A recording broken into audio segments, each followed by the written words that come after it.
listening to Freshly Forever, a podcast that gives you fascinating insights week after week. Here's your host, Vi Kumar. What if the key to your well-being lies in improving your digestive fire? Ayurveda is an ancient Indian system of medicine, and simply put, it is the science of life. We have our guest here today who unpacks the wisdom of ancient practices for modern health issues. Rekha Radhamani is a globally acclaimed Ayurvedic doctor. She is known for her expertise in skin care, hair care, gut health, hormonal health, women's health, and chronic disease management.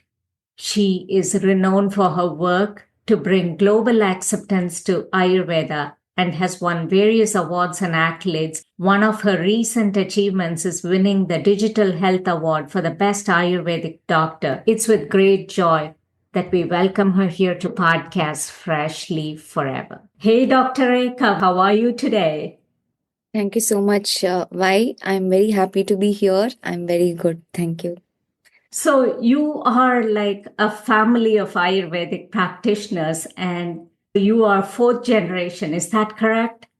Yes, fourth generation Ayurvedic doctor. Oh, why don't we get started about your own journey? And you had some personal health issues as well, if I recall. Is that right? And how kind of Ayurveda helped you even from a personal health journey standpoint? So basically, I'm born to an Ayurvedic family, as you said. My father, grandfather were all Ayurvedic doctors. I have grown up seeing, feeling, touching, Ayurveda. But I've never really realized the importance of it unless I was forced with my own medical condition. After finishing my 12th, I joined Ayurveda college. So I did my BMS, which is a 5.5-year course of Ayurveda. While doing it, I was in a hilly area. In Ayurveda, what we call something like a Vata increased area. And then in our college, we had hectic schedules. We didn't have a good lifestyle because everything was about studying, remembering the shlokas, reproducing it, because now things have changed. But at that point, if you have to write about, say, diabetes, you have to write the shlokas about diabetes. You have to also write the modern part of diabetes. You have to also compare the different acharyas' viewpoints about diabetes. So it was all complicated. It was not a easy process studying Ayurveda. It was also 18 hours of study. Then you have literally no exercise, because if you exercise, if you take a little time under the shower, you will lose time to study Ayurveda. Oh, yes. Yeah. So it was extreme. It was hectic. And then over a period of 2 years, I got diagnosed with a condition called rheumatoid arthritis. Initially, it was diagnosed as rheumatic fever. Every day, I would go to college, but then come back because I was not able to sit properly. My joints were swollen. There was pain all over my body. I couldn't even hold a pen. And slowly, the condition became deteriorated, where I had to literally lie down and not move at all. Even for going to the washroom, I had to get somebody's support. It was an alternating kind of condition where every day alternate joints are affected. So it is a weird combination of rheumatic fever and rheumatoid arthritis. And I was literally bedridden. I had to take a break from my college. And then finally, what I did was I went to a modern doctor while I was diagnosed with this, because I knew that if I go to my hometown and get my father involved in any ways, then I will be given Ayurvedic medicine. So for me, according to me, it is time consuming. It was not cool. It was taking a long time and all of that. So I didn't really think that I should go ahead with Ayurveda. So I went to an allopathic doctor near my college with my friends. He told me I will end up in wheelchair.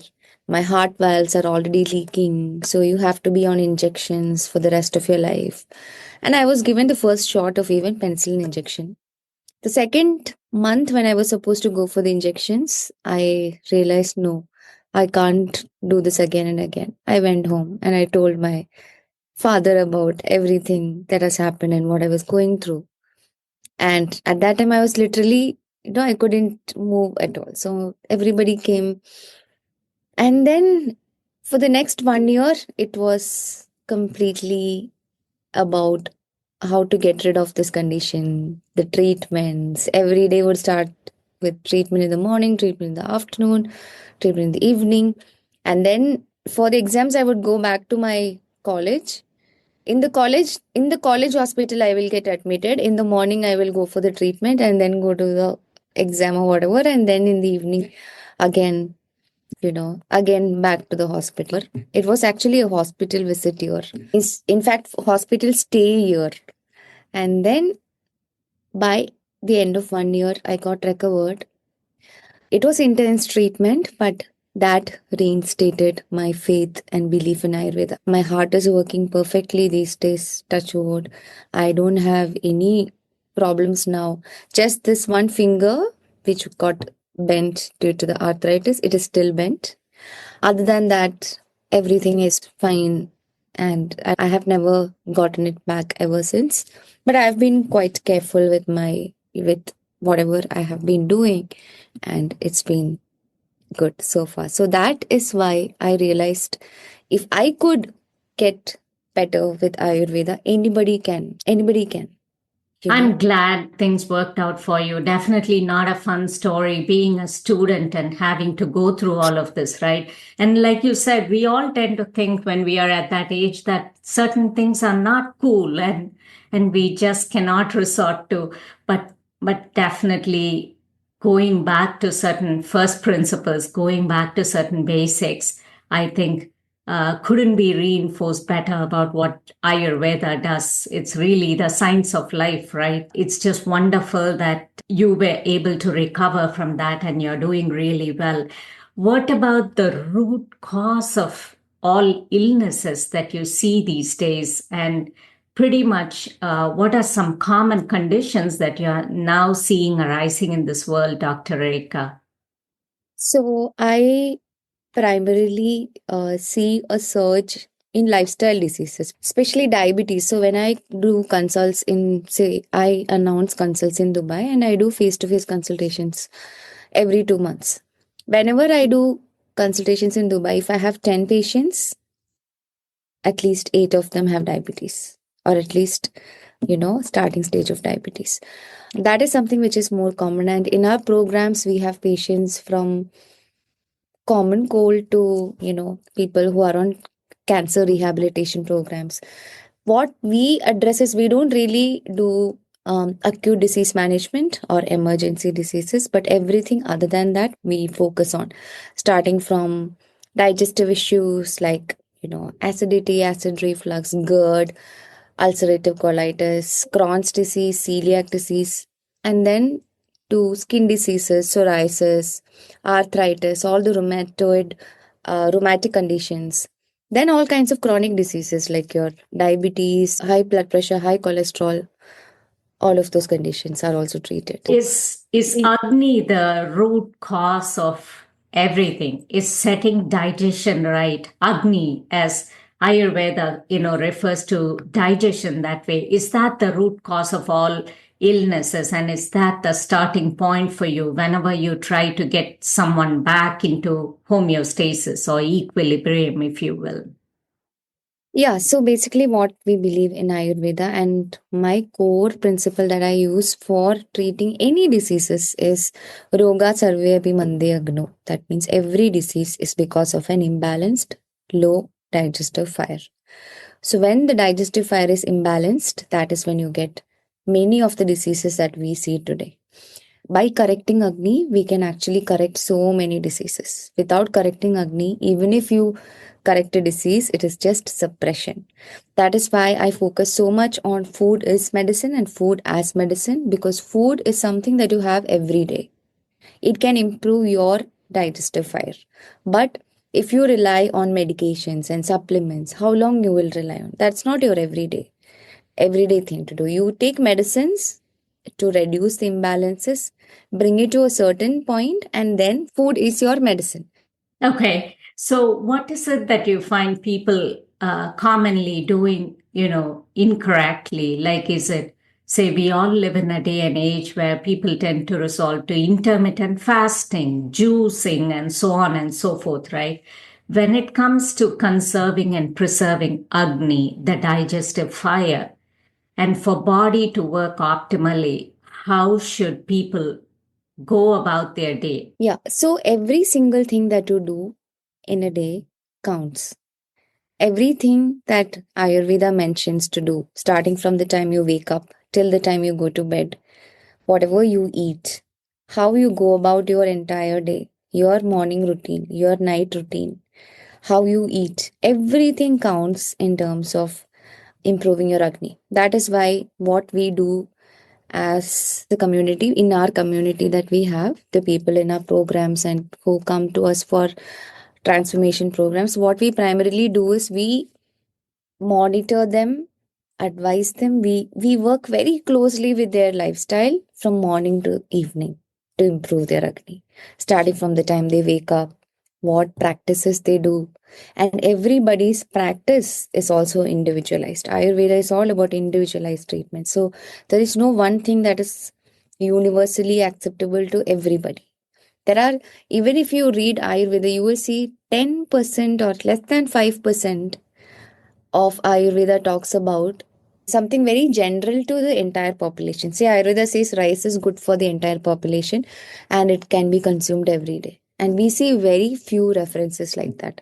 So, everything a person has to go through, every routine and everything that the person does throughout his day, all of these counts towards improving Agni.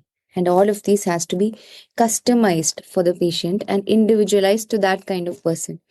The reason being, Ayurveda is a lot about individualizing things, because how you feel, how you operate, how you are born, your genetics, your thoughts, everything is entirely different from anybody else.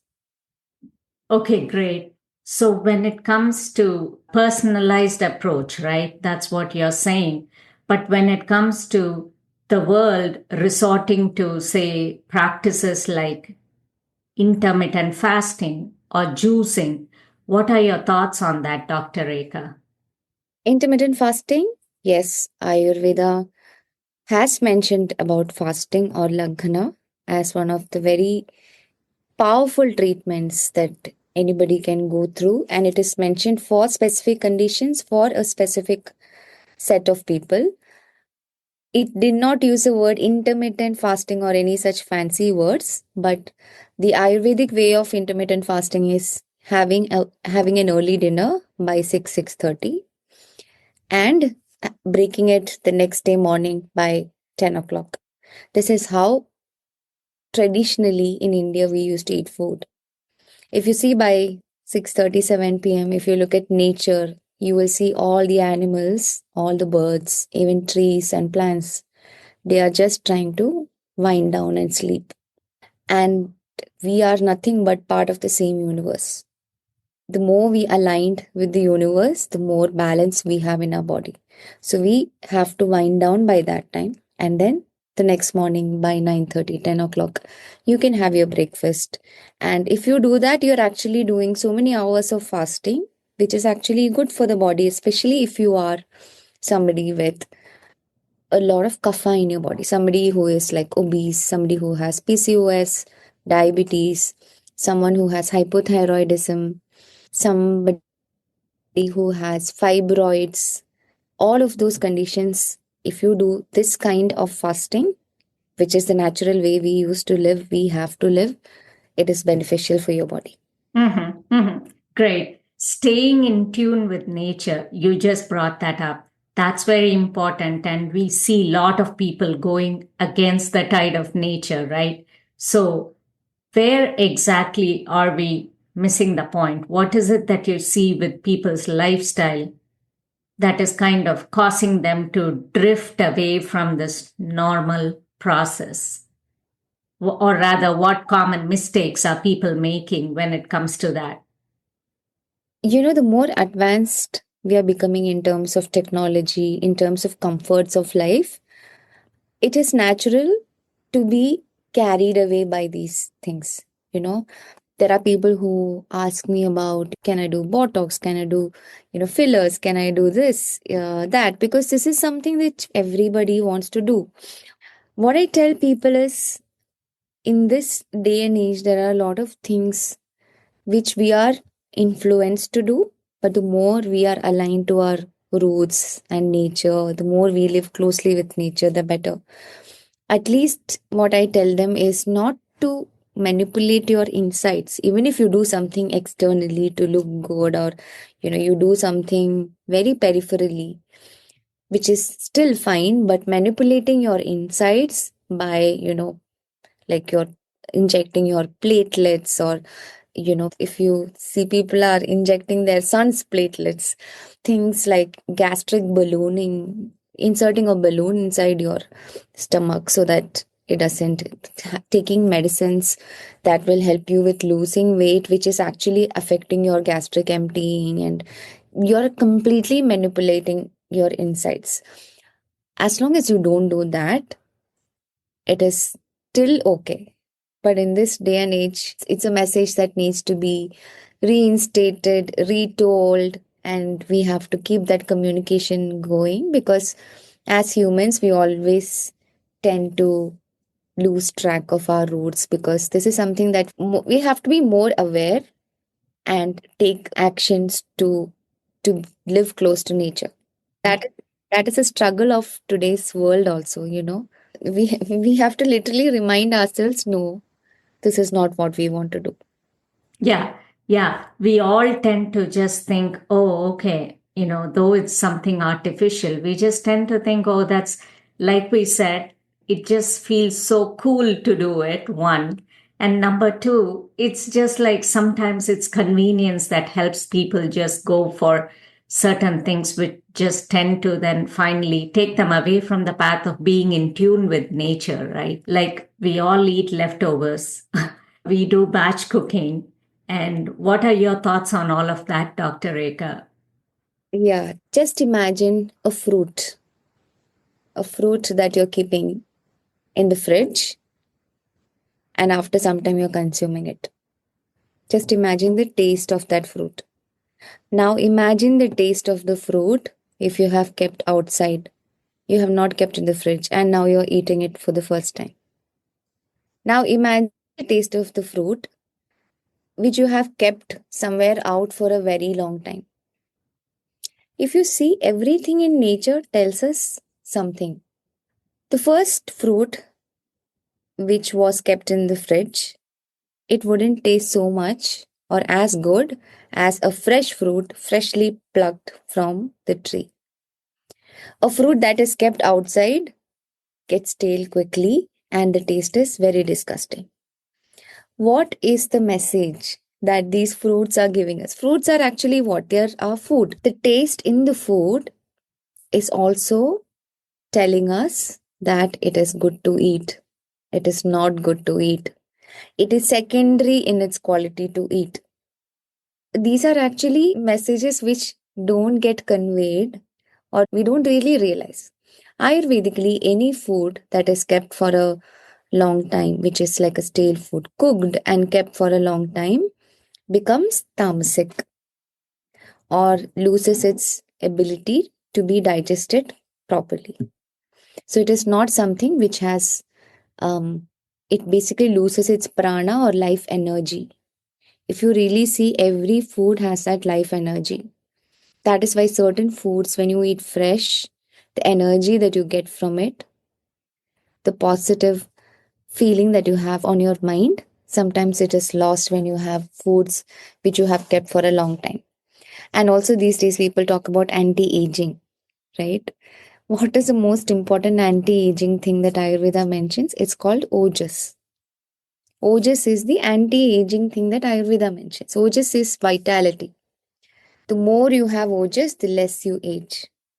Any food that is kept for a long time, say a frozen food, just imagine, when was it harvested? How long did it stayed in your fridge? And now you're taking it out and you're eating it. By this time, The Ojas in the food is absolutely nothing, or it has died to zero. Yeah, it Forget has about, been lost. but in terms of nutrition, it is nutritious.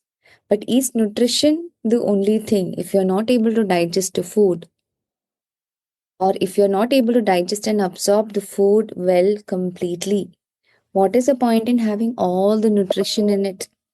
So, primarily, any food that is kept for a long time loses its ojas. So, anything that you put in your mouth, make sure that it is fresh. But I understand it. I have a lot of patients in my programs who are in this rat race, who is trying to prep meals, batch cook. What we tell them is we tell them to do it in a much more simpler way and not in a complicated way. A complicated way is batch cooking for an entire week. A more simpler way for your stomach is okay, batch cooking for like 1 or 2 days max. Okay. What about fruit consumption? Different people say different things, right? Again, we all live in a technology dominated world where there are so many so called influencers on Instagram who just Hmm. come and propagate different messages. The goal of you and me sitting down today is you are one of those sources who can be relied upon and who has authentic Ayurvedic knowledge. So, from that standpoint, Dr. Rekha, what is the best time to consume fruit? Because some people say you should not consume it closer to your big meals and that you need to isolate it. What would be the message that you would like to tell our listeners? Again, coming to fruits, also, it has to be based on your digestive capacity. Which fruit to have is also very individualized to your body type. That is the ideal way. But still, I can tell you in general, fruits have to be consumed at a time when you can still digest it. Ayurvedically, fruits and vegetables are not super digestive. So it has to be placed at certain times and eaten at certain times where it is still digestible for you. So don't mix many fruits and consume together. Have fruits in isolation, as you said. Don't mix fruits with a meal. Have it at a different time, not your main meal times. And try not to have fruits in the evening, late evening. Try not to have fruits in the morning. Why it is said that in Ayurveda that we cannot have fruits in the morning is primarily because fruits are cold, and cold increases and too much of mucus means increase of kapha. And when is the kapha time of the day? 6 to 9 a.m. And you're doing, whenever you do things which are similar, we say vriddhi samane sarvesham viparite viparya. Anything that you do similar to a certain thing, it increases. So it is a kapha increasing activity if you have fruits in the morning. But if you have fruits in, say, 3 p.m. every day, doesn't matter. It's fine. You can have. So fruits have to be consumed depending upon your body as well. So few fruits that are extremely beneficial to the whole population of the world, as I said, those 5% of Ayurveda is pomegranate, amla, grapes. All of these are good for everyone, especially pomegranate. Okay, perfect. But a lot of people tend to go for the banana, right? Because everyone thinks it's potassium. Everyone thinks, oh, I get a lot of energy from a banana. But that's probably kapha inducing for certain folks, right? Bananas also have different varieties of banana. We have Nendran banana. We have banana called Elaichi banana. If you come to Kerala, you will see some 15, 20 different varieties of banana, which are good for different prakritis. But it is not like every single, every type of banana is going to give you, you know, energy the same way or make you put on weight the same way. Nothing like that. It depends upon the particular banana that you're consuming. But banana in general, the most common banana that we have, the Chiquita banana, is that the one that you get mostly? Yeah, we see a lot of it here in the Yeah. US. In Dubai also I've seen this banana which is most common. See, any food that you have consumed for the first 15-20 years of your life is favorable to you by habit. It will not cause any digestive issues. It will not work opposite to you. Even if it is a banana, even if it is a jackfruit, even if it's mangoes. If you are somebody who exercises well, who consumes food based on Agni and you don't have digestive issues, you can still have a banana without thinking twice, or any fruit for that matter without thinking twice. But if you have digestive issues, if you have chronic diseases, if you have skin diseases, it is good that you consult an Ayurvedic doctor and figure out what is good for you so that it is pacified and then you are able to eat better after that. Then you have more options to eat from. Okay. Yeah. Because you have at that point identified what's best for your body. What's best for your body. And also, it is all about optimizing your digestive fire. Everybody is born with a certain quality of digestive fire, but it can be optimized to its best potential that can actually help you feel better. The energy feels so much better.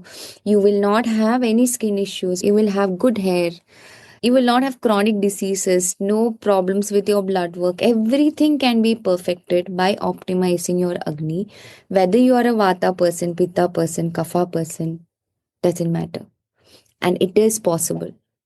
And when we optimize the Agni, what happens? Your doshas balance. Once your doshas are balanced, you are in that perfect health. Even weight loss, weight gain happen during this. We don't force anybody to lose weight or gain weight. But once the doshas balance, the body optimizes to its ideal weight, which is ideal for your body, which gives that perfect state of health for your body. And we have so many people who have transformed their health with just by improving Agni. And not just health, I'm saying all facets of health. Every single facet of health. You feel good mood is a good facet of health. Yes, good mood is also something that comes after optimizing your Agni. So once you optimize your Agni, then you could eat this much varieties of food before, like you could tolerate this. Now you have a whole platter of foods which are now you can tolerate. You will not be able to have double thoughts. Should I eat this? Will it cause any digestive issues for me?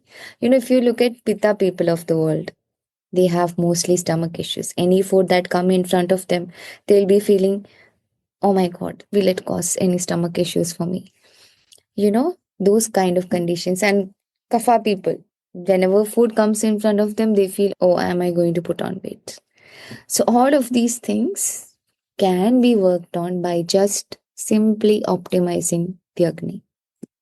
What about autoimmune illnesses? You talked about Vata, Pitta, Kapha, right? Again, that's kind of what each one is born with at the time of their birth, and certain times it can fluctuate and people tend towards one type or the other, because that's kind of how Ayurveda categorizes person into those type of body types, right? So what are the causes for autoimmune illnesses, Dr. Rekha? Yeah, I started practicing in 2011, July to be exact. When I started practicing in the initial years of my consultations, I never came across so many autoimmune conditions like I see today. Today, every other person has autoimmune condition, primarily because of one simple thing. How does autoimmune conditions happen? The thing with autoimmune condition is, if you just look at the definition of autoimmune, it is the body attacking your body. Because you have never let your body repair and rejuvenate by itself. I will give you an example of somebody who is like a Pitta person. And this Pitta person, in spite of knowing he is Pitta, he is drinking alcohol, he is not taking care of his diet, he is eating everything he wants, he has some skin diseases, he also has certain acidity and such kind of issues. When it comes, he takes an antacids and ignores it. He has elevated LDL and low HDL. He has some discrepancies in his SGOT, SGPT, which is your liver parameters, but he's just chilling, not taking care of the pitta.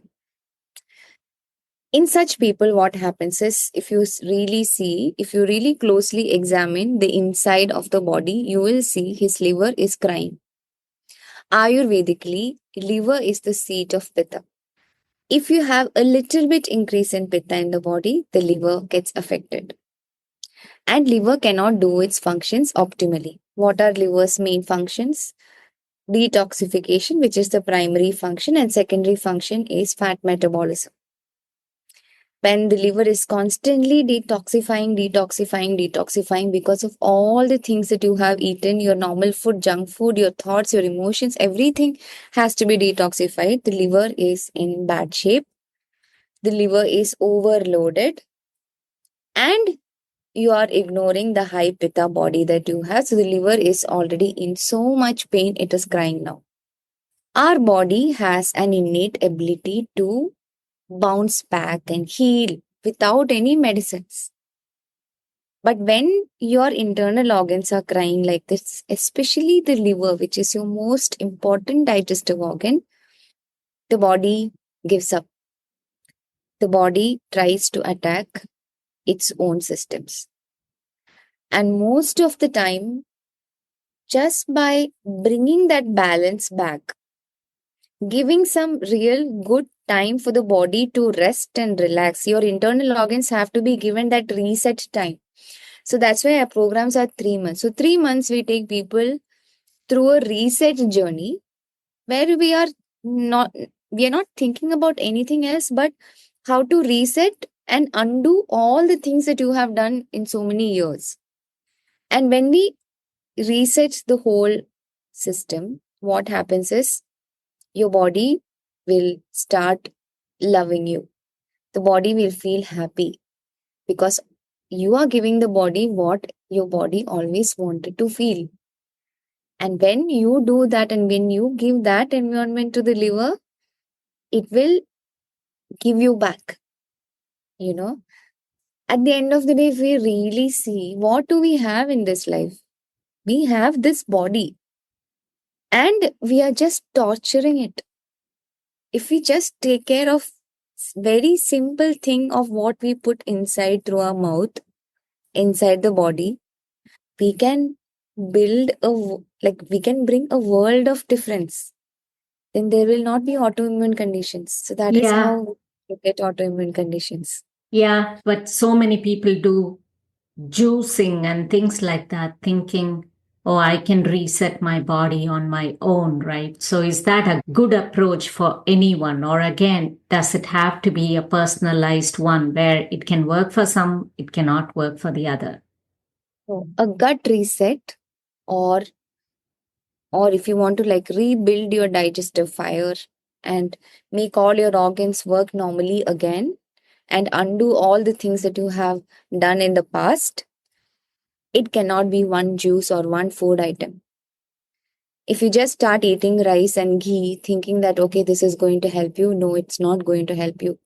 It is the sum of every single thing and activity and lifestyle that you have, that you take, all those choices that you take throughout the day that brings that difference.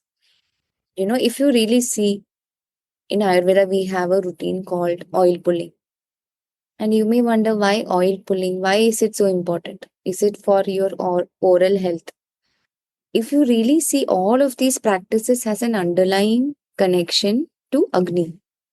Your mouth is where your digestion starts.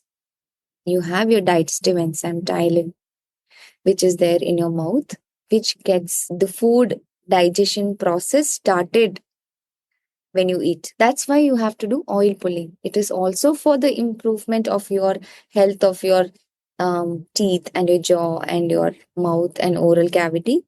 But it is also important to do oiling of your mouth for producing good amount of ptyalin that helps with digestion. So every single practice adds up. And Even it a has simple, a meaning. everything has a meaning and some logic to it. And the more you understand the logic behind a certain practice, you will be able to do it better. Most people today have no awareness about Ayurveda. But the moment you take that step to understand a little more, find the logic, and you start incorporating it in small little ways in your everyday life, you will see a world of difference. And people have seen world of difference. I started as one person army, in this. Today, if I have some 24,000 plus patients from across the world and 64 plus countries, patients from 64 plus countries, 13 team doctors, 24 nutritionists. If all of these people are working and if it's growing, you have to understand that we have given so much of transformation to people, and people's health can be transformed without medicines, without any strong ingredients, without putting your body through surgeries like gallbladder removal or removal of any part of the body for no reason. All of these are unnatural things you can do to the body. When you do natural things and bring that balance back, you will realize that even your mind is changing. Even in autoimmune conditions, the mind plays a very big role. For us, all the patients who have autoimmune conditions, we take extra effort to support their mind. We have counseling sessions. I have a therapist who used to be my patient in my 3-month program. Now she is taking care of the mental health of my patients, especially the ones with autoimmune conditions, because unless and until the mind is fixed, you are not going to reduce your autoimmune condition and come out of it. Because at the end of the day, as I said, liver is your most important organ and liver stores your emotions. Detoxification is not just for the body. Detoxification you should do for the mind also. Because you have years and years of emotions that is stored in your liver. Unless and until you detoxify it, it will never be able to work in its full potential. Oh, that's just beautifully said. I think we all, again, wrestle with so much of emotions, and bringing that back to a balance is very, very significant. And mental health, that's just center stage these days. Did you know Podcast Freshly Forever is on YouTube as well? Be sure to check out youtube.com/at YP Kumar, that's VAIPKUMAR, for all the videos that we post there, and subscribe for up-to-the-minute updates. Also check out our website ypkumar.com, VAIPKUMAR.com, for blogs, affiliate shops, and much more. Take advantage of some discounted rates on some amazing products pertaining to lifestyle, wellness, and digital media.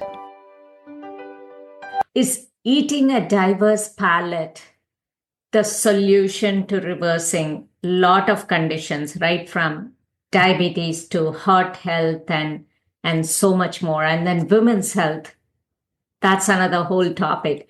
But is eating a diverse palate a solution to overcoming all illnesses? Eating a diverse palate is good. Just imagine our great grandfathers, how they used to eat. They would sit on the floor. The whole family will be sitting on the floor, everybody in Padmasana, and they will have their big plates like a thali with food, all those cooked vegetables, so many dishes. Today, our plates have reduced so much, and of course, digestive issues are also there for people. But if you look at those plates, they used to have sources, all these sources every day. Even the trace minerals, everything they used to get from that whole plate. But these days, we are not really getting it. But how to get it, even eating by normal food, even by eating normal food, how to get it is by optimizing your Agni. If you have good Agni, even the trace minerals from the little dal, rice, and sabji that you are having, all that nutrition will be absorbed by the body. If you have bad digestion or bad absorption, even if you have all the supplements in the world, you have nutritious, multicolored vegetables, juices, fruits, everything in one go, still you will be deficient, still you will not feel good, and you will not be healthy. So it is all about optimizing your digestion.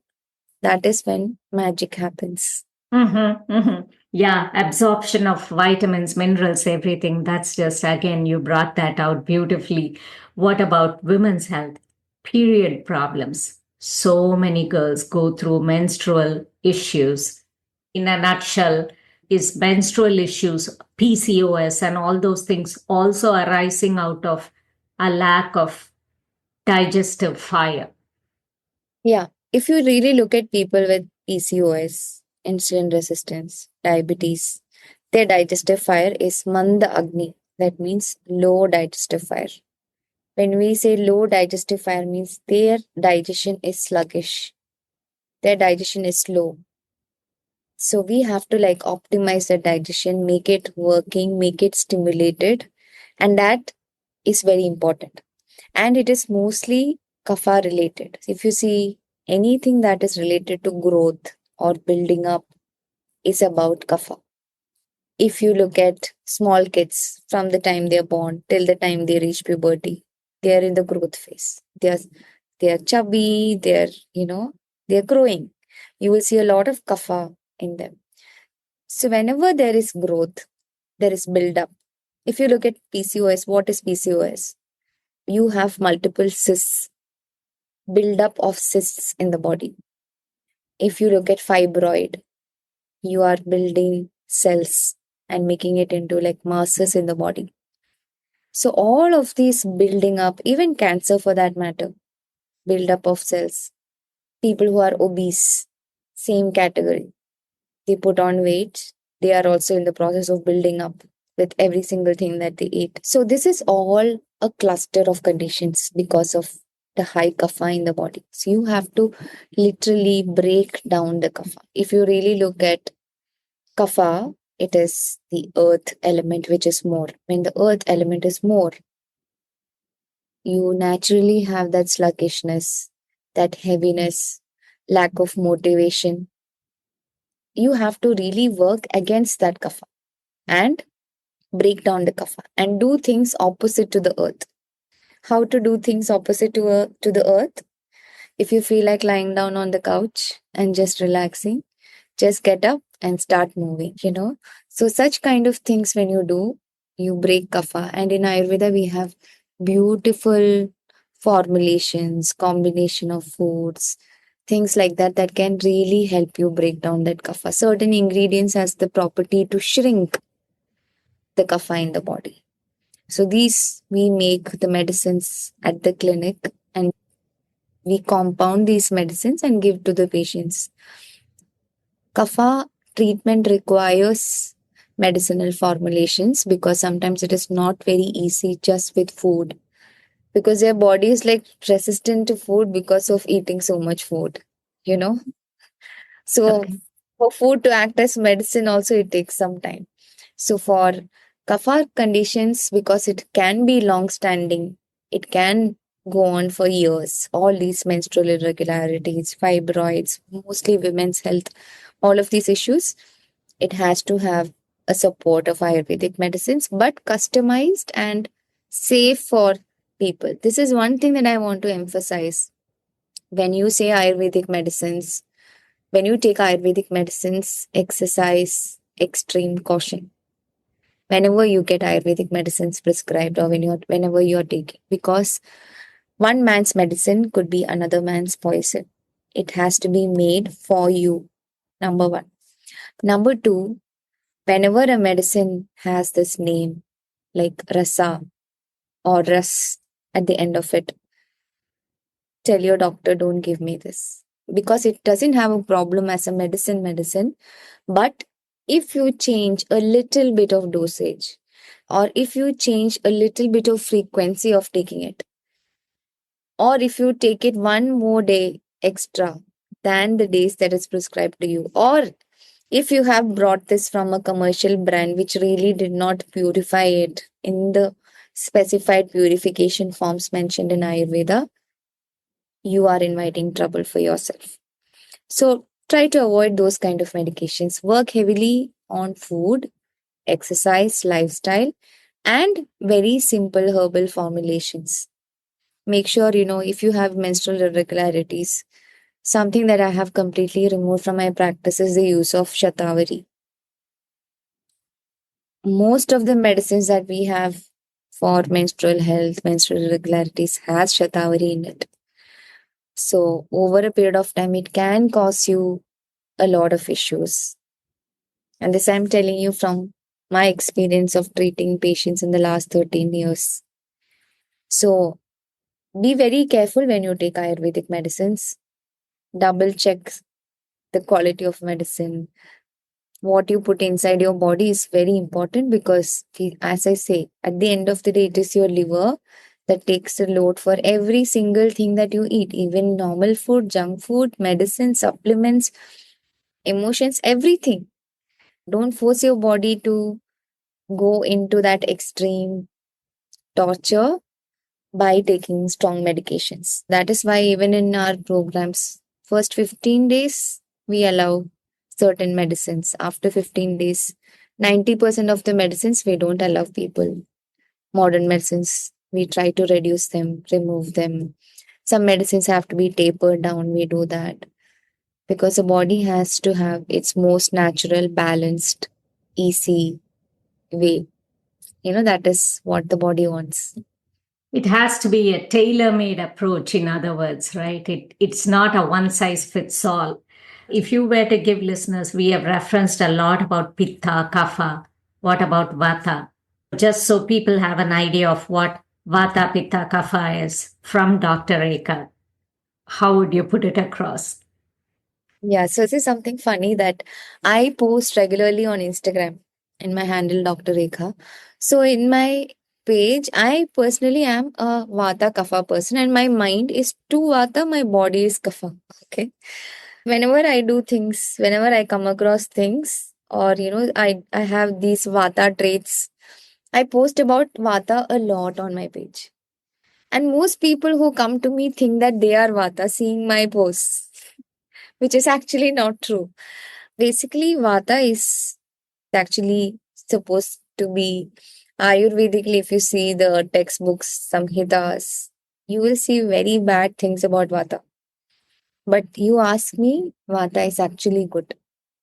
Vata has helped me to be this person that I am today. And I'm grateful for being this Vata person that I am, at least in my mind. Because when you're Vata, you have that creative energy, you have that creative juice flowing in you. You take action, you don't manifest, you don't manifest and wait for something to happen. You take action right then and there. Even in Bhagavad Gita, it is written, no? Even Krishna says that we have to do our work. We should work without phala ichha. Phala ichha means wanting to have a certain outcome from what we are doing. Manifesting is what we are wanting a certain outcome, We want right? results. Yeah, we want a We certain want result. results and we are looking at result. No, that is not the Indian way or the Ayurvedic way of looking at things. So that is how, if you are a Vata person, you are that person who you won't sit and just manifest. You do your actions. And being Vata person has also helped me. I am a doctor who sees suffering every single day of my life. I go through patients who come from different levels of emotional status. A lot of people cry in front of me. I am an empathetic person by nature, but at the same time, and I do care, I feel sad. I have those days where I feel bad, feel sad, everything happens. But at the same time, what I've realized is, being Vata, I can switch emotions quickly. I'm sad this moment, I can be happy the next moment. I can be excited and doing something the next moment. The next moment, I can be like sitting thinking, oh my God, what am I doing with my life? You know, So that is something which Vatas are amazing about. Vata people are very good about all of those things. And so Vata is not a bad thing. If you are already Vata, you know you are Vata and you read the Samhitas, you will feel depressed. There is nothing, not even one thing which is mentioned which is good. You'll have dry hair, dry skin, crackling joints, all of that is there, but still Vata is something which is really, it is a villain, because in Ayurveda what we say is Pittam Pangu, Kafam Pangu, Pangavo Malathatava, Vayuna Yecha Niyante, Tatra Gechanti Mekhavat. That means, if you really see, Pitta is lame, Kapha is lame. Lame means like it has disability, or it is disabled, or it is not good enough. But Vata is more powerful than Pitta and Kapha. Vayuna Yecha Vayuna Etra Niyande. That means it is air that moves even the clouds. It is Vata that moves even the Pitta and the Kapha. That means Vata is stronger than Pitta and Kapha. So the conditions that you get because of Vata is stronger than any Pitta or Kapha related condition. And it is hard to treat and it takes time to get better. Even with a little bit of neglect, it can flare up, the Vata related conditions. That's why, if you really look at the three phases of life, after your menopause, after many years after menopause, your Vata time starts. Everybody in the world, you will feel joint pains, crackling sound from joints, pains everywhere in the body. At that point, if you want good, easy, healthy bones, you want to run, you want to do things, you have to act now. All the practices that Ayurveda mentions, that everyday oiling, abhyanga, doing things for building your muscles, all of those things will count to a better old age, and all of that will help take care of Vata, which we are all going to face at some point later in our life, because we can't escape that Vata time. And that Vata time is real, and that is going to come. So, though people are born with as either a combination of doshas or types, vata, kapha, like you pointed out about yourself, whether they are pitta, whatever they may be, it can change over time. And we all enter into that phase, you're saying later on in life when all that drying, everything happens, right? So, is that the later stage of life? So it can change as well. It doesn't remain as is from birth. No, it is not like that. So basically, birth or garbha, right? What we say in Ayurveda is Shukla Shonida Garbhashayastam Atma Prakriti Vikara Sammurchitam Garbha Ityuchate.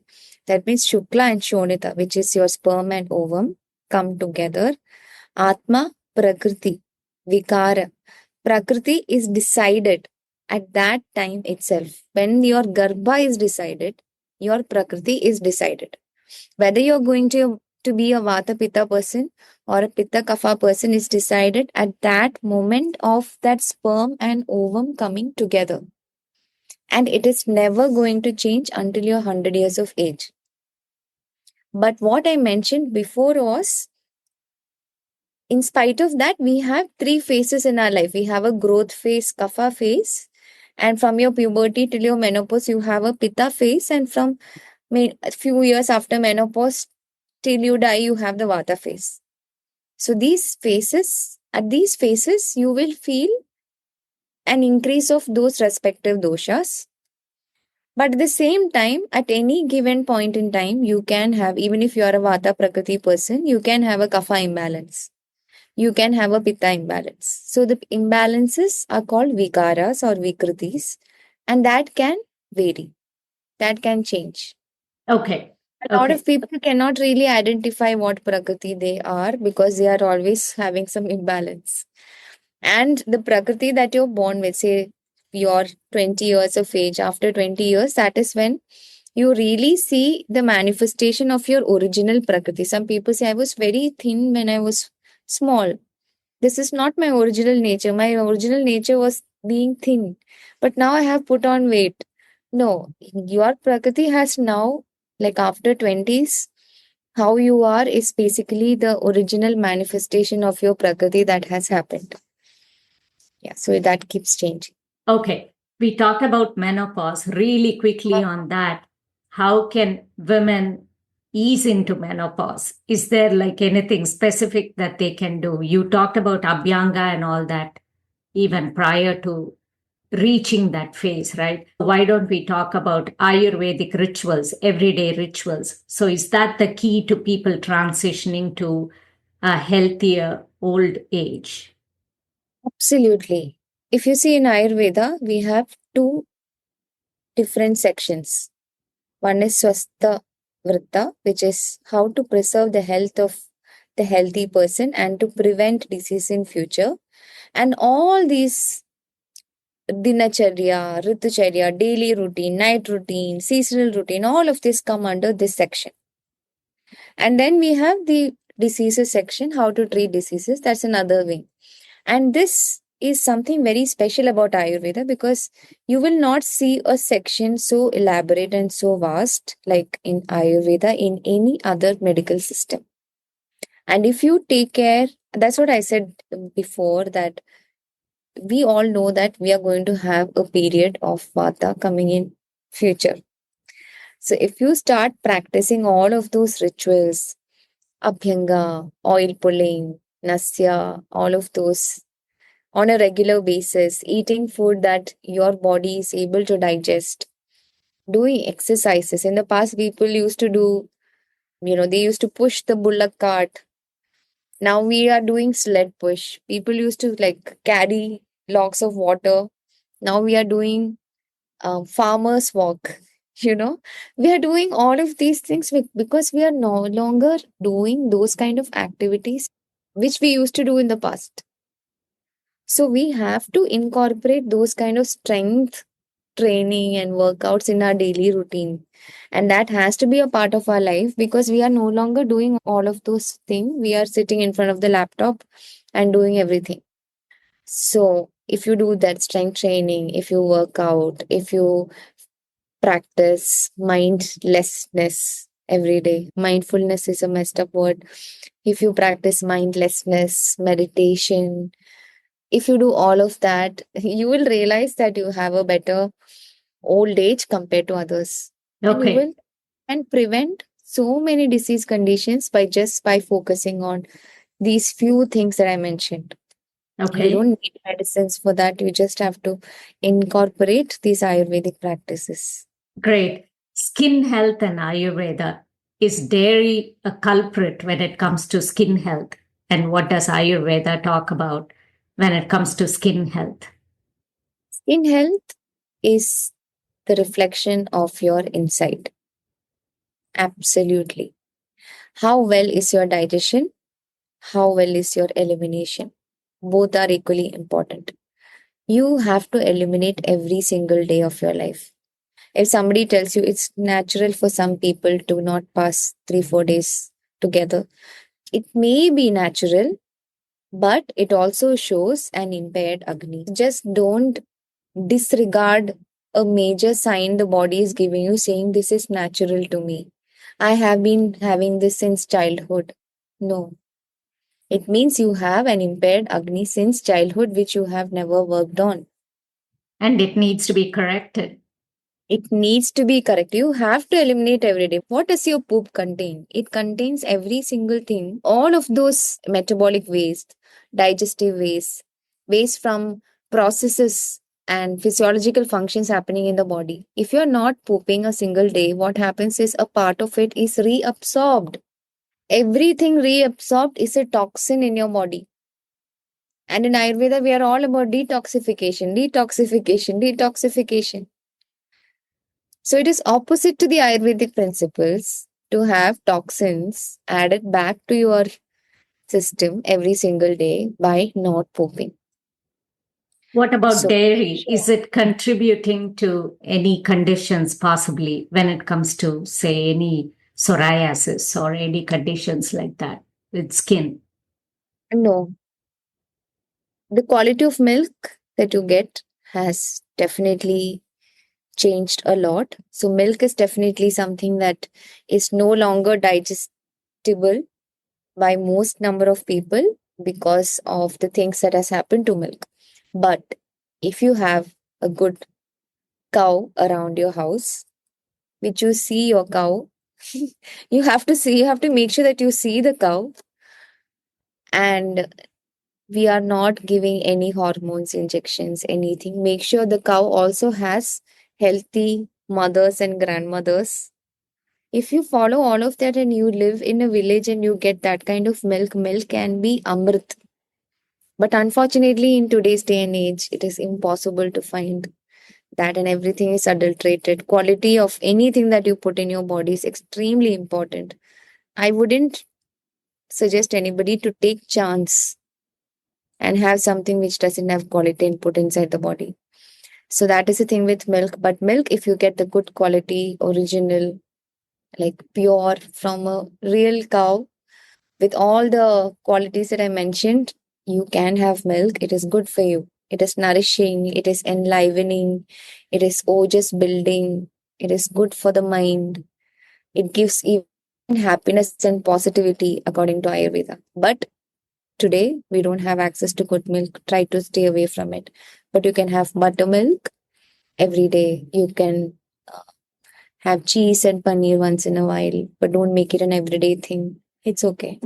Okay, we have spent a lot of time and I really appreciate that. It was wonderful chatting with you here and we absolutely loved it.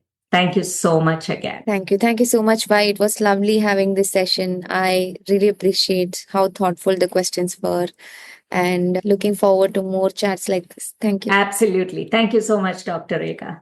Listeners, as always, follow the podcast, rate the podcast, leave a review from your podcast app of choice. Follow me on Instagram and YouTube at YP Kumar. That's VAIPKUMAR. Also on Substack, where I write articles. For all things digital media and lifestyle, you will just get enlightened, I hope, with all of the information that we put out here on the podcast and on Substack and on YouTube as well. Until next time, with yet another interesting guest and yet another interesting topic, it's me, Vi, saying so long.